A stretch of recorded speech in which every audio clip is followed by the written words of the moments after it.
An office may be defined as a building, a room or rooms, or a place set aside by an organization where administrative, communication, clerical, secretarial, and accounting work is routinely conducted.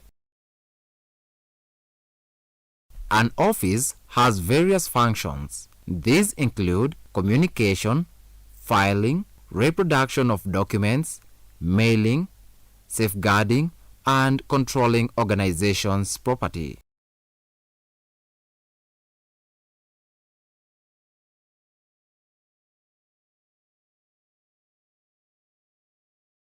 Office layout refers to the outlook, arrangement, and positioning of furniture and equipment in an office.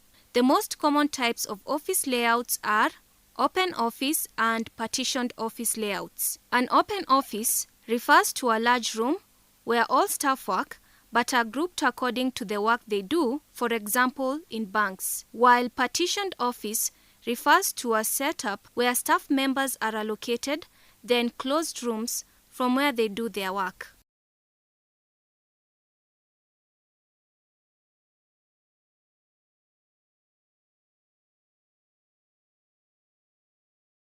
The office staff performs various duties in the business. Office staff can be categorized into three groups, namely managerial, junior, and subordinate or support staff. Read more. To be a good office staff, one should consider three factors that are essential for all office staff. These factors are personal attributes, office etiquette, personal knowledge, and skills. The components of these three factors are given in the diagram on the screen.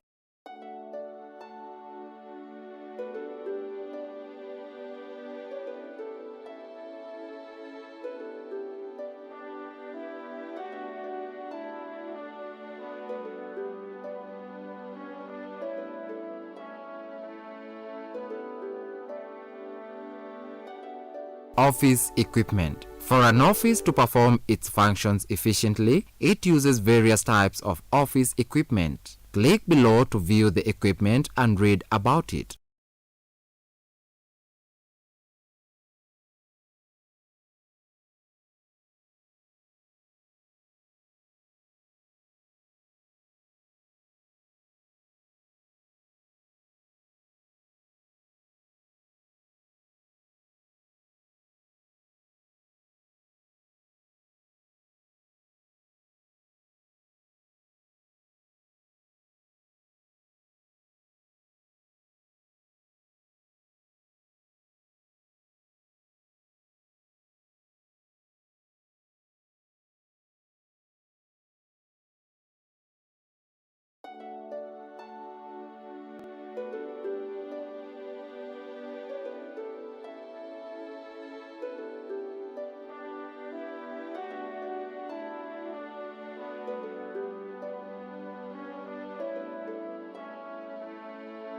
Trends and emerging issues in office management include 1.